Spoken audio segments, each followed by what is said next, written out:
Hi friends, ఎలా ఉన్నారు? ఈరోజు మనం జొన్న కర్రీ చేసుకుందాం. చేపలో ఉండే జొన్న ఎలా చేసుకోవాలో చూద్దాం. ఇదిగోండి జొన్న అంటే దీన్ని కొంచెం మజ్జిగ, పసుపు, ఉప్పు వేసి మనం కడిగేసుకున్న తర్వాత మళ్ళీ నీళ్ళు వంపేసి మళ్ళీ మజ్జిగ, ఉప్పు, కొంచెం పసుపు వేసుకుని ఇలా మనం ఉడకపెట్టుకోవాలి. చక్కగా మెత్తగా గసగసాలాగా అవుతుంది. ఇది ఉడికిన తర్వాత మనం ఇట్లా ఉల్లిపాయ, పచ్చిమిరపకాయ వేయించుకొని కరివేపాకు వేసుకొని అల్లం వెల్లుల్లిపాయ పేస్ట్ వేసుకున్నాం.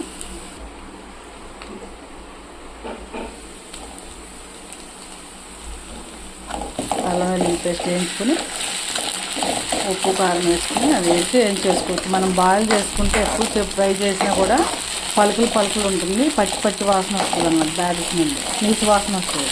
అలా కాకుండా మనం ఇప్పుడు మజ్జిగైనా పెరుగైనా వేసి కొంచెం నీళ్ళు పోసి కొంచెం అల్లం వెల్లుల్లిపాయ, కొంచెం పసుపు అట్లా వేసుకొని మనం బాయిల్ చేసుకుంటే ఇలా నీట్గా వచ్చేస్తుంది. స్మెల్ కూడా ఉండదు. మనం కర్రీ చేసినట్టు కూడా ఇంట్లో స్మెల్ రాదనమాట.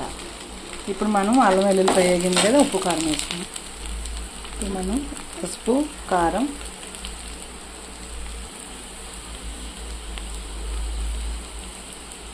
ఇప్పుడు మనం ఉప్పు, కారం వేసాం, వెల్లుల్లిపాయ పేస్ట్ వేసాం, అల్లం వెల్లుల్లిపాయ పేస్ట్.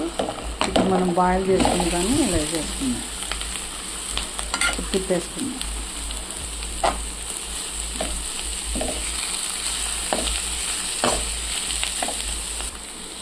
ఇప్పుడు మనం చికెన్ మసాలా వేసుకున్నాం. ఉప్పు, కారం, పసుపు, చికెన్ మసాలా.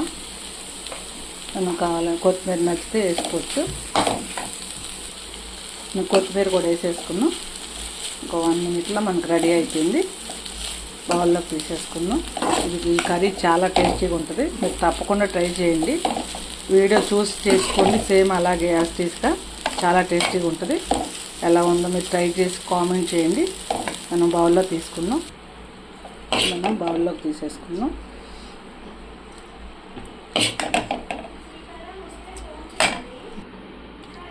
కర్రీ రెడీ అయిపోయింది.